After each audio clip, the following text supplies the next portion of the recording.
Olá pessoas, vou apresentar aqui para vocês esse modelo do LaTeX, tá? Que eu estou trabalhando nele para o TCC do IFRN. Vocês acessam ele pelo link que eu vou deixar no vídeo lá embaixo, né? Para isso vocês têm que ter o login no Overleaf, tá? O Overleaf é essa plataforma aqui. Ela é de graça e o limite dela é muito alto, tá? A gente consegue fazer muita coisa aqui dentro sem chegar no limite. Eu, pelo menos, nunca cheguei, então é bem tranquilo usar. Pronto, aí nesse modelo, aliás, nesse vídeo eu vou mostrar as facilidades de se usar o LaTeX, né? E nesse modelo eu já vou pedir para vocês não mexerem nunca nem no arquivo de configurações, que é esse arquivo aqui, ó. Como assim não mexer nunca? Bom, se vier mexer aqui, saiba exatamente o que você está fazendo, tá bom? Mas aqui basicamente estão as configurações do documento, importações de bibliotecas e as configurações elas já estão de forma com as quais o IFRN aceita, tá? Então já está tudo certinho. E as importações, eu meio que já importei basicamente todas as bibliotecas que podem ser necessárias. Então dificilmente vocês vão precisar incluir mais alguma coisa, tá?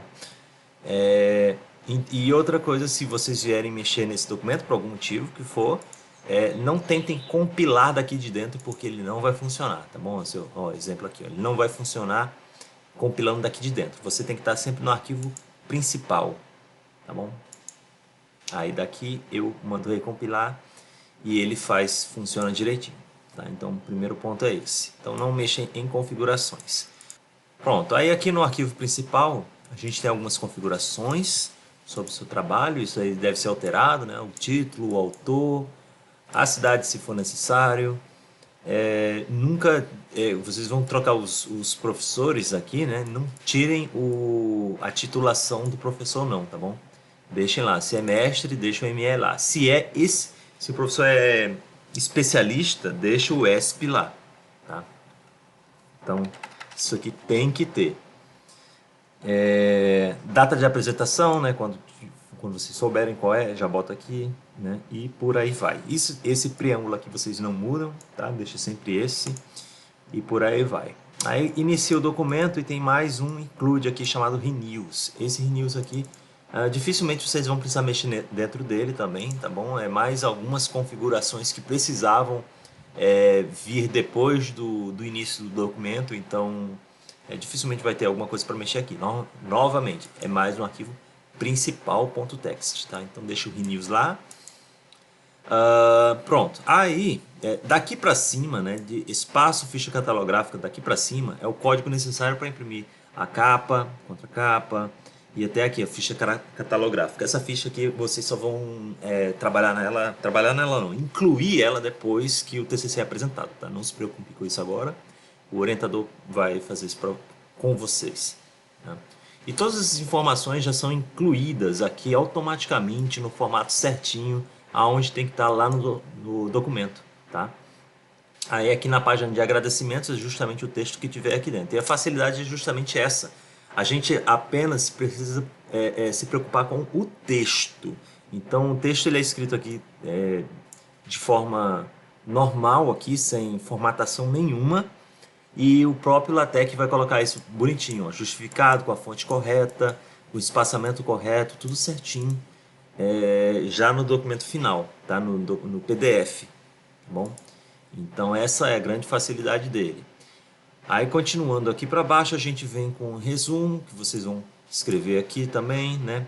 Tem o abstract, né, que vai estar escrito aqui, tá? E vai aparecer aqui, beleza? Essas palavras-chave, eu estou deixando dicas também no documento, por exemplo, as palavras-chave, botem em ordem de importância ou ordem alfabética, né? Eu vou deixar vários, é bom ler esses comentários que eu coloquei, tá bom? Tem algumas dicas aqui dentro. E aí aqui, lista de ilustrações, lista de tabelas, siglas e símbolos, tá aqui, tá? Ilustrações, tabelas. Agora, se não tiver, dificilmente você não vai ter siglas no seu, né? Se tiver, ponha, atualize aqui a sigla que você usou e o que ela significa, né? Agora, símbolos pode ser que não tenha mesmo, né? Então, eu sugeria que vocês viessem aqui e comentassem o local de símbolos, né? Para não aparecer no documento uma lista vazia, ok? E aí vem o sumário, né? O sumário também tá direitinho aqui, tá? E aí já é outra facilidade. O Word ele também faz algumas coisas que o LaTeX faz, assim como o sumário. Só que a gente não precisa nem mandar ele fazer. Como assim? Quando a gente, ó, aqui imprime o sumário, né? Então, quando a gente inicia o nosso documento de texto, sempre que a gente coloca uma seção, ele automaticamente vai entrar aqui no sumário, tá? Então, uma seção ou uma subseção e uma sub-subseção e por aí vai. Ele já vai automaticamente construindo o sumário para a gente, tá bom? O Word faz isso, mas a gente tem que fazer algumas coisas a mais para ele construir isso. Aí alguns já podem estar estranhando, ué, professor, mas no LaTeX não era o section? Não era o section assim? No LaTeX normal é o section.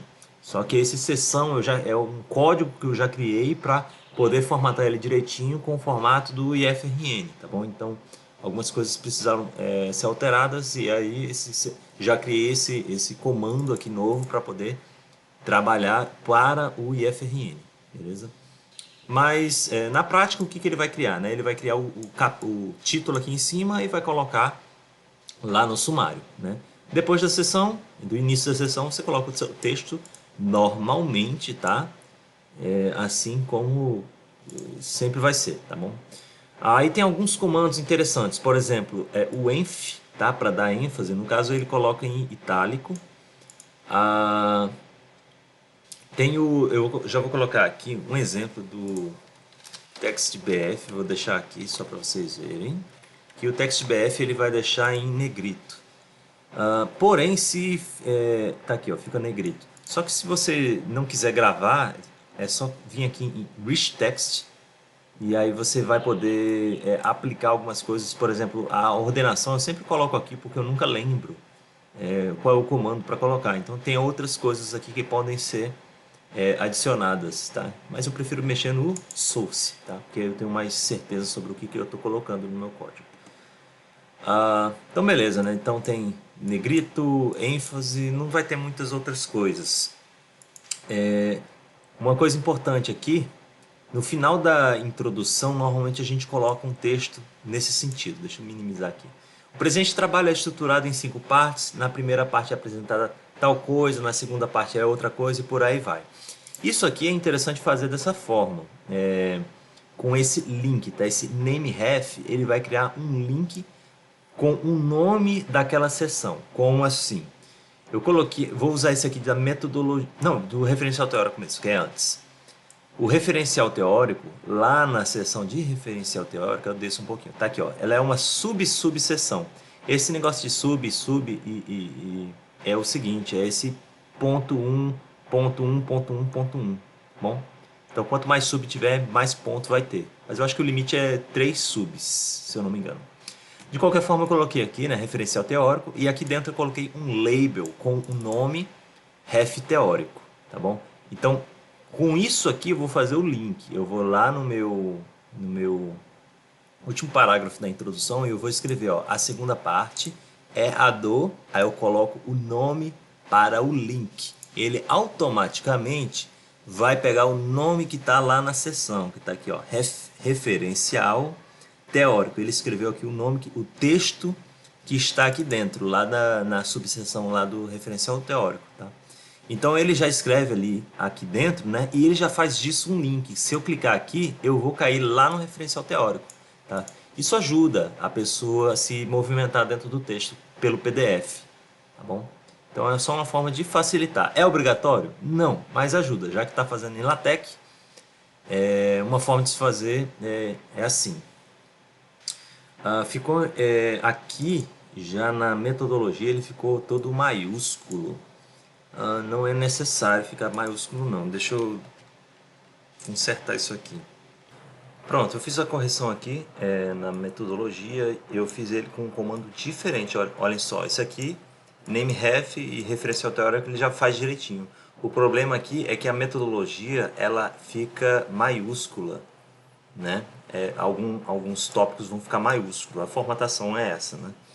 Então, para deixar ele correto, eu fiz dessa forma aqui, ó. Eu adicionei um tal de sec lá no label, onde está na metodologia, tem o sec, metodologia, e o texto que eu quero que apareça é esse aqui, pronto. Aí o texto vai aparecer aqui, ó. Quando eu clicar nele, eu vou lá para metodologia. Outra coisa, se eu der 2 cliques aqui, ó, ele vai aqui no texto aonde eu encontrei. Olha aqui, ó, como é que ficou o label, sec metodologia, sec de sessão, tá bom? Eu acho que nem é obrigatório, mas eu coloquei isso aqui para ficar assim, beleza? Só para evitar confusões. Ok, então links para partes do texto é assim que se faz, tá? Na justificativa, vocês vão aqui convencer o leitor sobre a importância do seu trabalho, né? Você vai explicar o porquê que você realmente precisa fazer esse trabalho, porquê que ele foi realmente feito, né? O objetivo é muito, assim, muito cuidado ao criar esse objetivo. Defina um objetivo que você possa cumprir, tá bom? Você deve definir um objetivo simples, preferencialmente que a solução do problema seja o objetivo e não a construção de um sistema. Por exemplo, evitar colocar como objetivo de um TCC construir um sistema para gerenciar X coisas. Evitem colocar dessa forma, porque é um objetivo construir sistemas, legal, mas não diz muita coisa. Agora sim, se o objetivo do seu sistema for ser melhorar a forma de organizar os documentos, por exemplo, aí sim, então o seu objetivo deve ser nesse sentido, não apenas construir o sistema, mas o seu objetivo vai ser melhorar a organização dos documentos através de um sistema X, tá bom? Aí aqui eu tenho exemplos, tá? Solucionar o problema da superlotação na empresa X é um exemplo, né? Uma vez analisados os problemas, chegou-se à conclusão que o problema pode ser solucionado, ficou repetido aqui, né? Mas é um exemplo mesmo, tá? Após a análise ficou solucionado, pode ser ou amenizado com um aplicativo Y que irá fazer Z coisas, assim diminuindo o problema de superlotação. Notem o seguinte, né? Eu estou dizendo que o problema pode ser solucionado ou amenizado. Muito cuidado também com o que vocês vão falar sobre. O meu software vai resolver de vez o problema. Pode ser que não, né? Então pode ser que ele só minimize aquele problema, mas que ele não traga de fato a solução. Se você vai dizer que ele vai trazer a solução, você vai ter que provar que ele realmente solucionou. Para você provar que ele solucionou, você vai ter que ter colocado ele em produção, né? Na empresa X, o software já vai ter que estar funcionando e você já vai ter que ter colhido dados para provar que ele realmente funcionou. Então, muito cuidado na hora de escrever o seu objetivo, a forma como você escreve, tá? Ok, então tá aqui, ó, defina um objetivo que você realmente poderá cumprir e que poderá ser verificado, tá?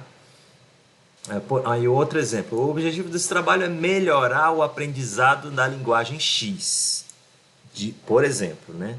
Então você tem um trabalho aqui para melhorar o aprendizado com Java. Você vai conseguir provar que o aluno melhorou o aprendizado? Você vai aplicar testes nos alunos para verificar se isso foi feito? De que forma vão ser esses testes? Enfim, começa a levantar muitas perguntas. Como é que você vai me provar que você realmente cumpriu esse objetivo do seu trabalho, né? Se não for isso, então é melhor escrever o objetivo de uma forma diferente, como propor uma nova forma, uma nova ferramenta, alguma coisa nesse sentido, né? De fazer uma proposição e não realmente selar o destino daquele problema. Tá bom? Então, muito cuidado na escrita do objetivo principal. E os objetivos específicos normalmente é alguma coisa no sentido de quais são os passos que você precisou realizar para atingir o seu objetivo principal. Só que muito cuidado para não colocar objetivos que são muito óbvios. Por exemplo, não colocar objetivos muito óbvios como realizar levantamento bibliográfico. Todos os trabalhos precisam realizar levantamento bibliográfico, né? Então, evitem colocar esse tipo de objetivo específico. E nem amarrar tanto a solução do problema. Por exemplo, se o problema for superlotação, ele pode ser resolvido de várias formas. O aplicativo que vai ser construído é uma dessas formas de ser gerado. Então, um objetivo ruim seria construir o aplicativo Y. Né? Para resolver o meu problema de superlotação, eu vou construir o aplicativo Y. Mas eu tenho outras formas de se resolver o problema sem ser com o aplicativo. Então, não é um bom objetivo específico também. Talvez outros melhores seria entender o funcionamento da empresa, elaborar uma solução ou projetar, construir o projeto, implantar a solução. Então, aí são objetivos melhores, né? Sei lá, realizar testes, realizar levantamento final, alguma coisa nesse sentido. Bom, aqui no referencial teórico vocês vão embasar o seu trabalho, mas uma coisa que não ficou muito, que eu não coloquei nenhum exemplo, eu acho, mas as citações não começam apenas daqui não, tá bom? Na introdução mesmo, muito provavelmente, vocês vão precisar fazer citações sobre algumas coisas, né? Afinal, qualquer frase que vocês estejam afirmando alguma coisa, é importante vocês citarem da onde você tirou essa informação, né? Se não foi do trabalho de vocês, se não foi com base em algum levantamento que vocês fizeram, então é bom vocês citarem. O que acontece é que eu já vi alguns trabalhos que só começavam a citar a partir do referencial teórico, e na introdução não citava nada, né? Mas tinha muita informação colocada já na introdução. Aí a citação, como é que ela é feita? Eu vou botar um exemplo para vocês aqui. Já tem 2 exemplos aqui, mas eu vou mostrar desde o início. Vamos lá. Eu costumo pedir para os meus alunos procurarem aqui no Google Acadêmico. Tá? Aí eu pesquisei aqui por Covid-19 e digamos que eu encontrei alguma coisa nesse trabalho aqui que é interessante para o meu. Como é que eu faço? Muito simples. Ó. Aqui tem um botão de citar. Eu clico nele. Vai ter essas citações aqui, né? Brasileira, inclusive, essa aqui é o nosso formato. Mas vocês vão procurar aqui por BibTeX. Clicou aqui e vai copiar esse código todinho aqui. Beleza? Copiou. Voltou para cá. Vocês vão abrir essa aba aqui e vão procurar o arquivo que tem o final bib. Cadê ele? Aqui, ó, referências.bib. Tá? Aqui vocês vão ver que já tem várias aqui de exemplo, tá? Podem ser apagadas. Eu vou incluir a minha aqui, beleza? E eu vou pegar apenas esse código aqui, ó. Isso aqui é um código, uma chave. Então, eu vou copiar esse código e agora eu vou voltar lá para o meu texto. Eu estava lá em referencial teórico, cadê? Tá aqui, ó. Dou 2 cliques aqui. Eu voltei para cá para o texto, eu vou colocar aqui mais um exemplo de uma ação. Aqui no caso vai ser a frase que você elaborou com base no documento, no texto do artigo da pessoa. E aqui no final você vai colocar, né? Cite fulano de tal. Né? Bota o ponto para cá, melhor. Se eu não me engano, o ponto fica depois da citação. E pronto. Dou Ctrl Enter aqui, ele vai fazer o seguinte. Ele deu erro, mas eu vou fazer de novo. Às vezes ele acontece isso. Pronto, olha aqui, ó. Ele colocou a frase que eu escrevi, né? Essa frase vai estar de acordo com o que está lá no texto da pessoa e ao lado vai estar o nome do autor e o ano direitinho como é para ser, conforme as regras ABNT aqui e regras do IFRN. Detalhe, além dele colocar aqui, ele já vai colocar lá no final do documento também, lá nas bibliografias, cadê? O CEGATA aqui, ó. Tá aqui, ó. Ele já colocou aqui embaixo. Tudo bonitinho, tudo certinho. Ok? Então não tem nem o que mudar aqui, não tem nem o que configurar. Já está tudo certo. O que vai acontecer é que você pode ter, isso tem opções, né? Porque citações ela não é só assim, né? E a citação ela também pode ser dentro de aspas, né? Quando é uma citação direta, mas eu normalmente indico não fazer isso, a menos que seja um caso muito específico, que precisa ser exatamente aquelas palavras, mas normalmente eu prefiro que o aluno leia o texto e escreva o que ele entendeu daquilo ali, ou me explique melhor, e apenas cite o autor, tá? Um texto de trabalho final, assim, com muita citação direta, dá a impressão que o aluno não escreveu nada, basicamente, que ele só saiu pegando textos de várias pessoas e colocando ali. Então isso não é muito legal, tá? E as frases também, né, os parágrafos ficam desconexos uns com os outros, né, se você só colocar citações assim. Então fica muito estranho. Tá? Uma outra forma de citar seria essa aqui, ó, segundo fulano de tal, 2009, página 15. Olha só como é que faz isso daqui. O exemplo vai estar aqui, ó. É o mesmo comando cite, só que com uma variação dele, que é o cite online. Tá? Então, cite online, fulaninho de tal, e eu coloquei aqui dentro de aspas. As aspas, a minha sugestão, a gente pode usar essa daqui, tá? Que é a aspa dupla normal, mas para ele ficar, a aspa dupla normal ela não fica muito bonita quando ela é transformada aqui em PDF, tá?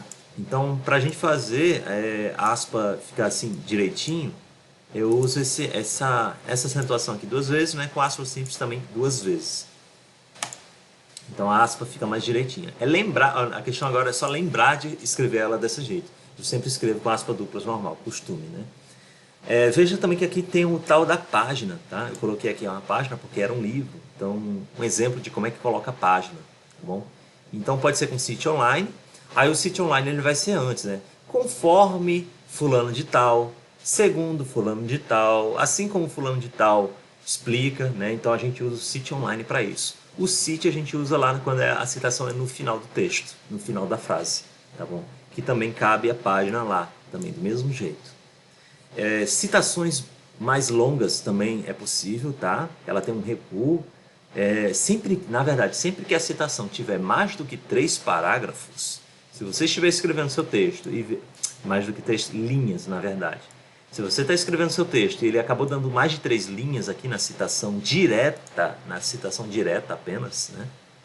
Então, quando for uma citação direta que ela dê mais de 3 linhas, aí vocês vão colocar aqui ó, dentro de begin citação, fecha aqui com end citação e bota o cite lá no final, tá bom? Inclusive aqui ficou com 2 pontos final, se eu tirar um aqui, pronto.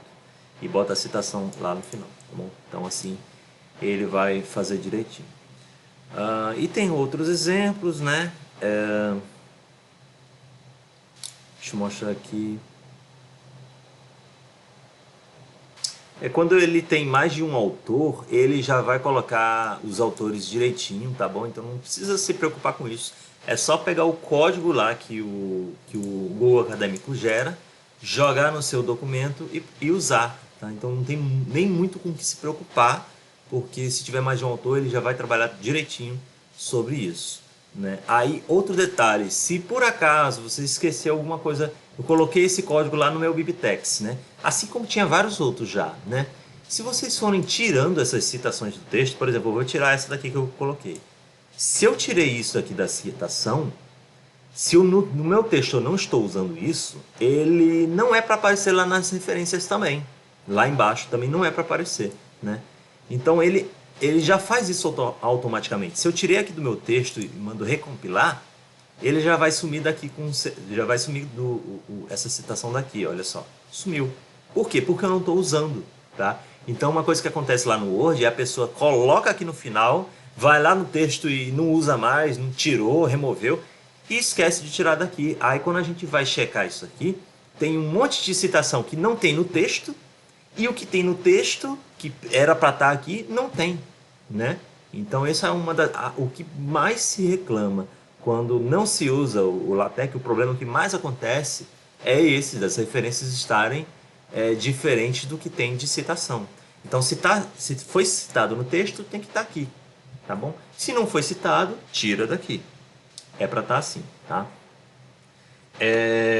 Também dá para fazer citações da web. Eu explico aqui como é que se faz, tá? Citação da web, para fazer essas citações é preciso construir o código que vai lá para o ponto .bib, né? Que quando a gente pega de um artigo, esse código já vem pronto, né? Mas quando a gente vai citar um site, por exemplo, não tem como fazer isso, né? Então, a gente tem outras formas de fazer, né? A gente mesmo tem que gerar esse código. Aí a gente tem que Uma das coisas mais importantes é descobrir o ano de publicação e o autor, tá?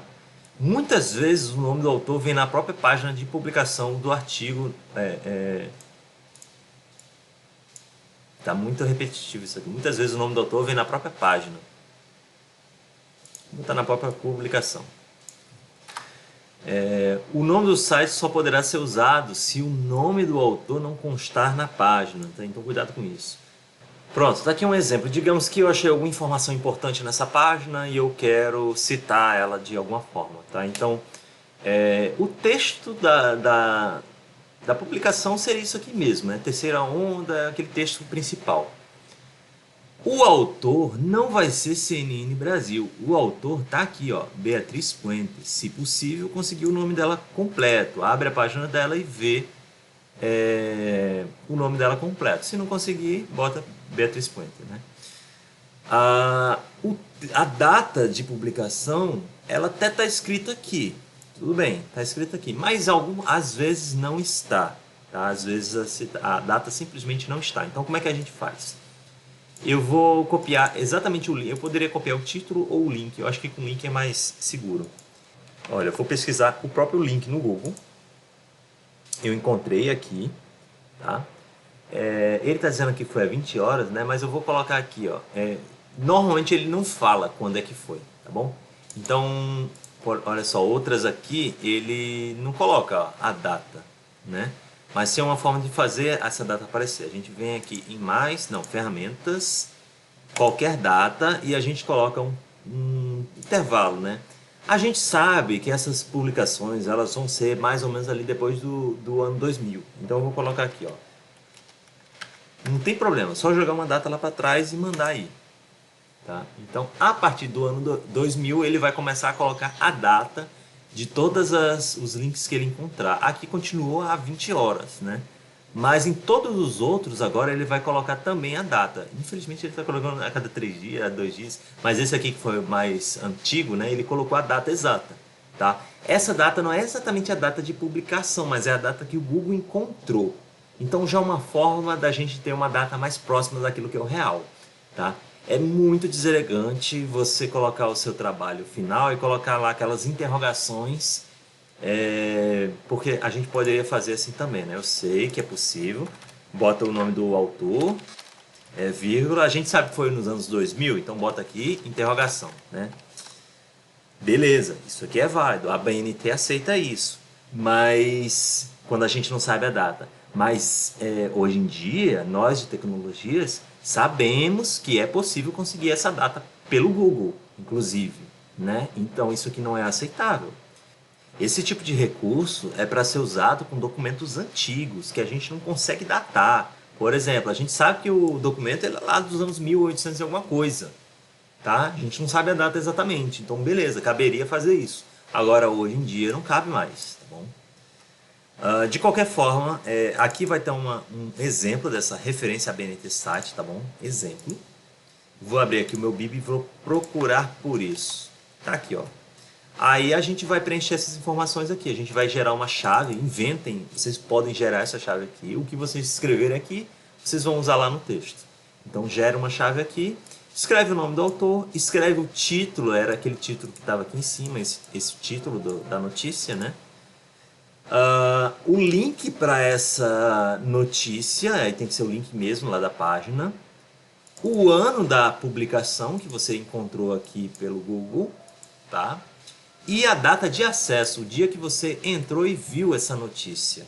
Por quê? Porque os sites eles podem ser atualizados, tá? Então, nessa data de 2021, eu entrei e eu obtive essa informação. Em 2022 já a informação já é outra, tá? Mas aí você está resguardado porque você colocou a data que você entrou lá. Inclusive, não sei se ainda é possível, mas antigamente eu conseguia encontrar, colocava aqui uma data específica e o Google me trazia a forma como ele encontrou o site naquele dia, daquele ano específico, tá? Então a gente conseguia até confirmar esse tipo de coisa, tá? Mas assim a gente faria, tá? Também tem sites que geram esse código para você. Você coloca lá as informações do sistema no site. Basicamente vocês vão preencher essas mesmas informações no site e ele vai te gerar o código BIB, que é esse código aqui. beleza? Mas dá para fazer manualmente. Voltando lá para o principal, né? Então é assim que a gente faz citações. Tudo vai aparecer automaticamente lá no final do texto, né? Aqui eu costumo pedir para os meus alunos colocar uma seção com as tecnologias utilizadas, mas muito cuidado quando for colocar essas tecnologias.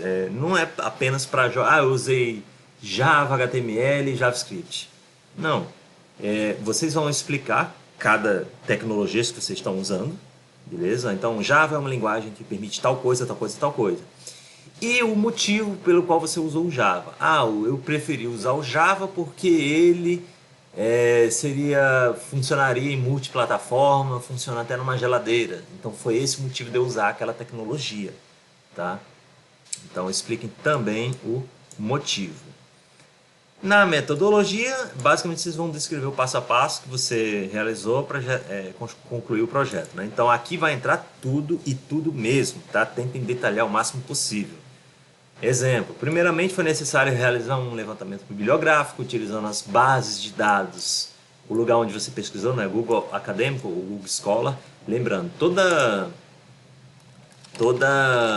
palavra estrangeira em inglês, coloque em text-it, para deixar ela em itálico, tá bom?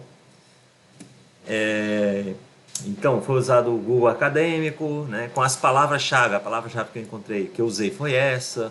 Após esse levantamento, você pode até deixar mais detalhado ainda. Né?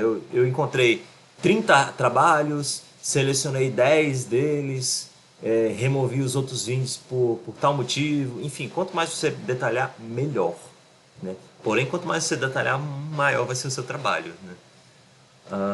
Após esse levantamento foram feitas reuniões com o cliente, teve tantas reuniões que foram feitas de tal maneira, foi apresentado X coisas nas reuniões, então vocês vão fazer o máximo possível aqui, né, para detalhar.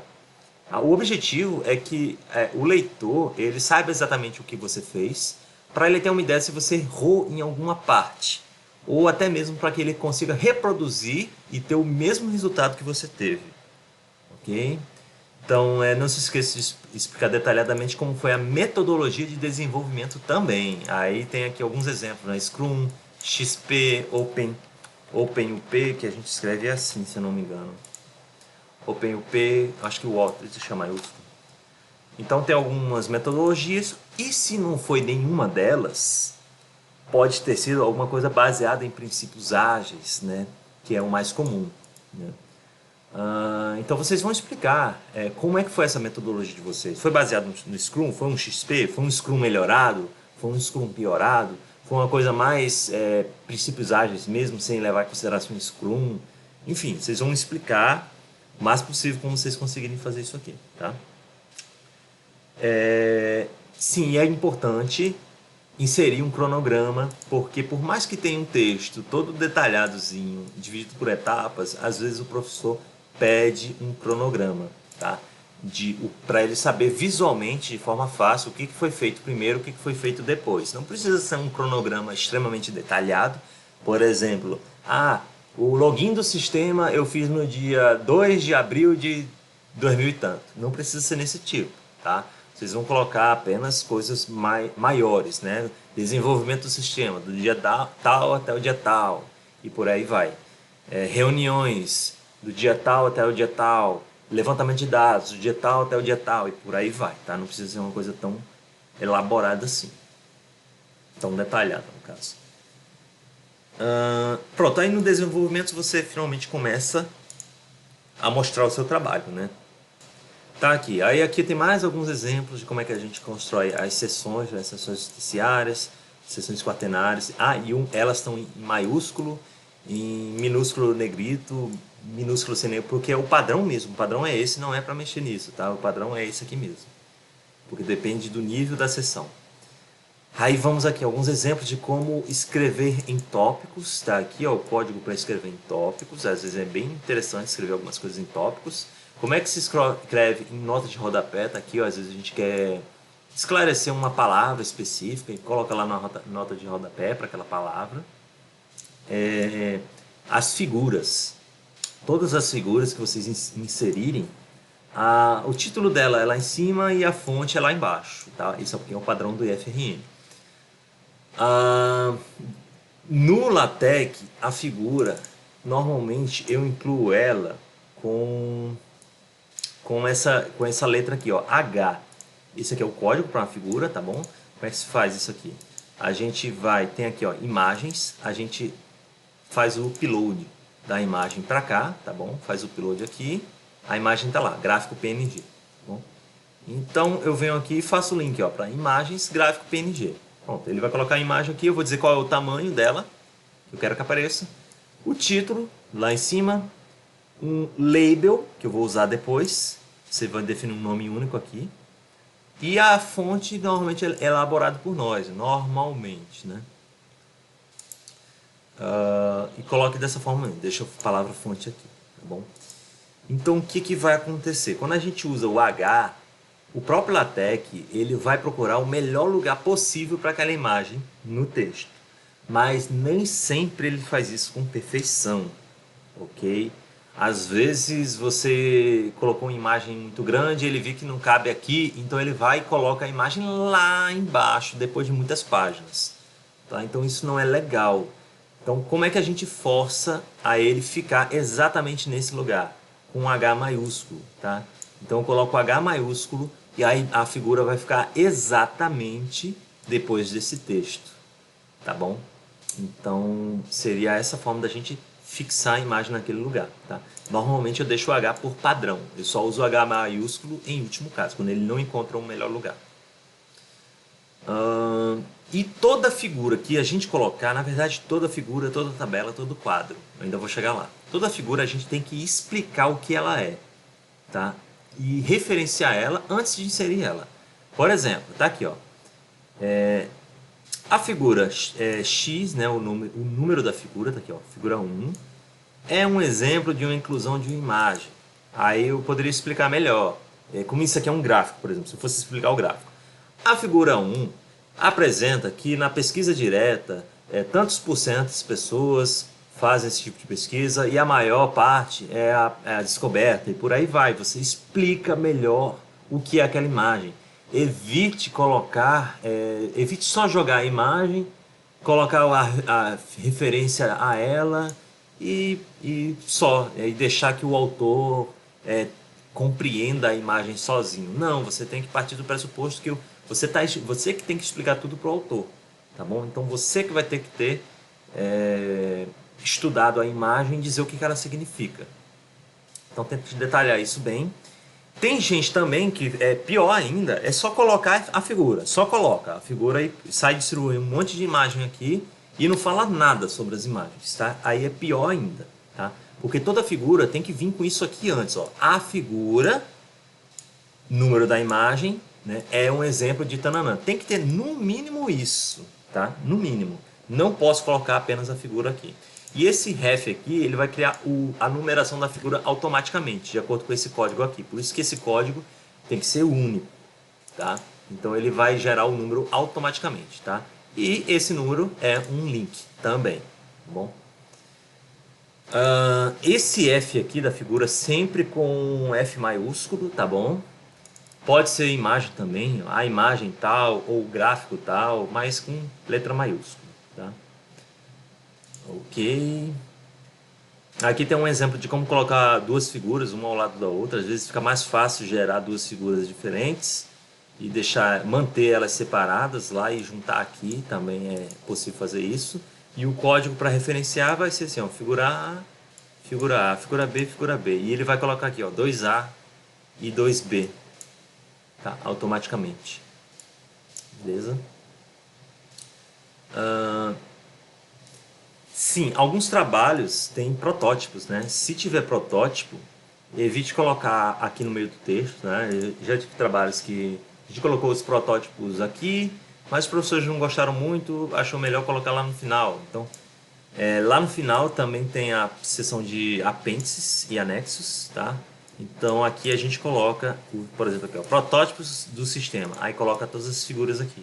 Aí beleza, não precisa nem explicar, bota só o nome da figura, né? E bota as imagens aqui.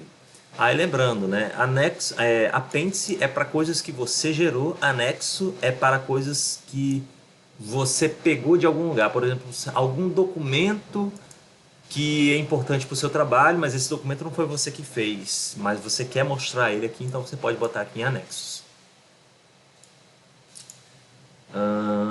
Ok? Mas isso eu também estou explicando aqui no texto, tá? Então por isso que o texto tem muita coisa que eu estou explicando. Tabelas, isso aqui é uma das últimas coisas que eu vim descobrir, tá? Foi, pronto. Aqui eu coloquei um new page. Às vezes tem um código ou outro aqui que é interessante vocês saberem que existe, né? New page para ele quebrar a página, tá? Às vezes aqui eu quis quebrar a página, coloquei o new page para isso. Tabelas e quadros, tá? Eu nem sabia que tinha essa diferença, mas tem.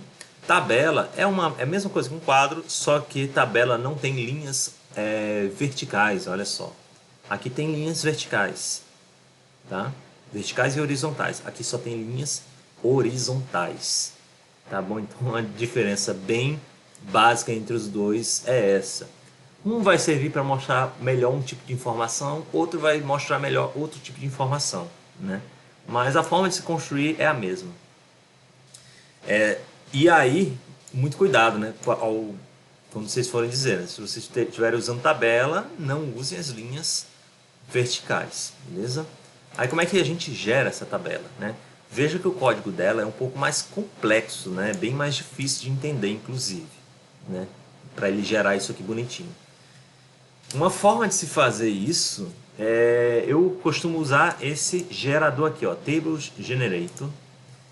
Deixa eu abrir aqui. E aqui a gente, inclusive isso aqui foi uma que eu construí, ó. A gente só gera a tabela aqui, preenche esses dados aqui de cima, inclui linha, exclui linha, faz a mesclagem e manda gerar o código, né?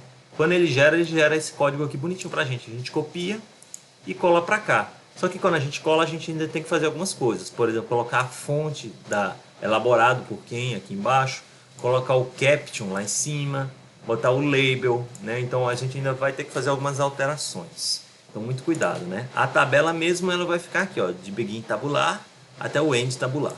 Bom, que é exatamente o código que ele gera aqui, ó.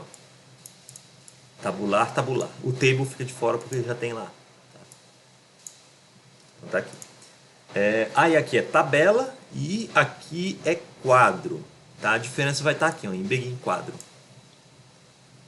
Se não me engano, tinha uma diferença em algum outro lugar também. Deixa eu lembrar. Não, acho que o label está aqui. Eu não lembro. Não, mas o label ele pode estar aqui embaixo também, não tinha problema não. Esse foi um teste que eu estava fazendo. Inclusive tem dois labels aqui, ó. Tem esse. E isso aqui não precisava existir. Deixa eu tirar isso aqui. E deixa eu colocar esse label aqui embaixo. Ele vai funcionar da mesma forma. Lembrando que quadro é quadro e tabela é tabela. Um não é para influenciar no outro. Então a numeração do quadro é uma, a numeração da tabela é outra, tá bom? Inclusive aqui ele não funcionou. Eu acho que é por isso que eu coloquei aqui dentro. Você vê que quando eu compilo às vezes ele dá erro. É porque eu apaguei o label que eu estava usando. O label correto eu apaguei, olha só. Aqui é quad é x, né? Exemplo de quadro. Então vou trocar para cá. Eu apaguei o que eu estava usando. Quando você apaga, ele fica em interrogação, tá? Essa interrogação vai acontecer tanto com essas citações, essas referências, como com citações também. Se você está citando um autor que ele não está lá no ponto .bib, vai ficar interrogação também, tá bom? Então atenção nessas interrogações. Você está citando uma coisa que não existe no seu documento. Então, quadro 1, tabela 1. Um não vai influenciar no outro. Lembrando que essa numeração é automática. Ele vai incrementando sozinho. Também é possível incluir fórmulas matemáticas. Aqui dificilmente vocês vão precisar, né? Mas se precisar, tem como. Tá? Então, tá aqui um exemplo. A gente basicamente coloca dentro de... Se a gente quiser que ela fique na mesma linha, a gente bota só um cifrão. Né? Agora, se a gente quer que ela fique centralizada e sozinha na linha, bota 2 cifrões e bota a fórmula, tá? Até essa escrita da fórmula aqui, normalmente eu uso esse site aqui, ó, resolver equação, eu acho que é isso, pronto, tá aqui. Eu venho aqui e escrevo a equação da forma que eu quero. é mais fácil, 1 dividido por 2 e por aí vai. Eu vou escrevendo aqui. Pego isso aqui tudo, copio para cá e colo. Ele vai colocar para mim, ó, certinho os comandos que a gente... Deixa eu colocar aqui, ó, dentro do interrogação para vocês verem. E compilar. Ele já vai gerar para a gente direitinho a fórmula que eu gerei lá, ó. Não ficou centralizado porque eu coloquei só um cifrão de cada lado. Uma coisa que não pode acontecer, é um detalhezinho que eu vim descobrir muito sofrimento. É isso aqui, ó, botar um espaço ou depois ou antes, tá? Isso aqui não pode. Ele até vai funcionar aqui, mas quando você for gerar o PDF, ele não vai gerar, tá bom? Então evitem fazer isso, deixe tudo junto mesmo. Às vezes a gente precisa colocar o sinal de porcentagem para aparecer no texto, olha só, para aparecer no texto. Porcentagem aqui é comentário, tá? Então, para a gente fazer alguns sinais aparecerem, são esses sinais aqui, ó, a gente tem que colocar uma contrabarra antes, tá bom? Para poder ele ignorar o comando e botar só o caractere, beleza? E como é que eu coloco a contrabarra? A contrabarra é assim, ó, backslash.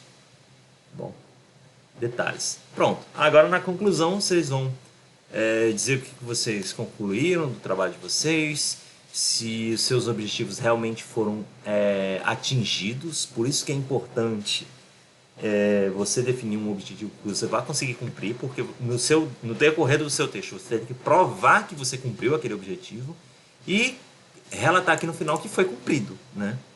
Então, discorra um pouco sobre o trabalho de vocês, o que você achou, até dificuldades que vocês tiveram. E eu coloquei uma observação aqui importante. Nunca diga que não fez algo porque não deu tempo, tá? Porque isso é sinal de falta de organização. Por quê? Porque não planejou, porque você não administrou corretamente o seu tempo, ou pior ainda se for alguma coisa que a gente sabe que é simples fazer, tá? Então nunca digam isso em momento nenhum. Separem também, né, importante, colocar aqui trabalhos futuros, tá? Uma seção aqui só para trabalhos futuros, depois da conclusão. E tentar pensar muito além do trabalho de vocês, tá? Não é para colocar aqui coisas que, não deu tempo de fazer, vou colocar aqui. Não é bem isso. Se você planejou, aquilo era para estar feito, tá bom?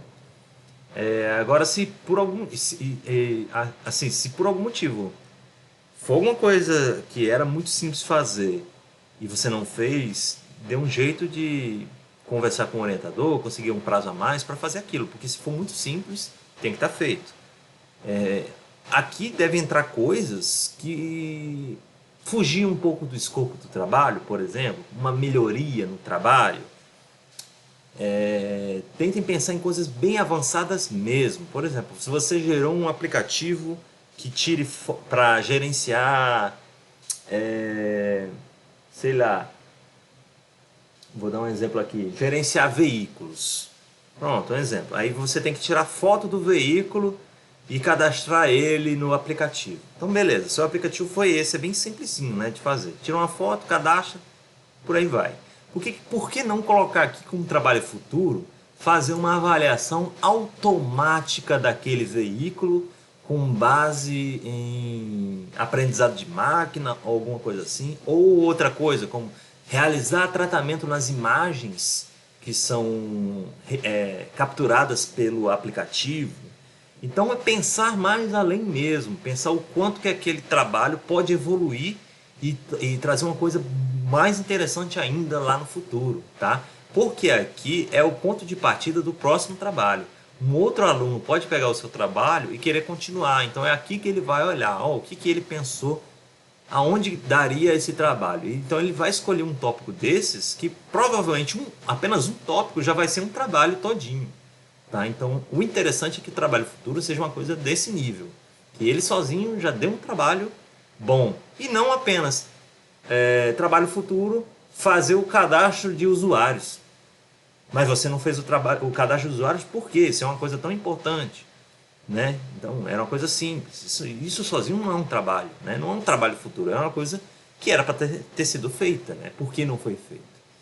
E é isso, gente. Aí aqui eu já tenho as referências, ele vai imprimir as referências sozinho e, como eu já tinha falado, o apêndice e os anexos. Qualquer dúvida podem falar comigo, tá? Estarei disponível.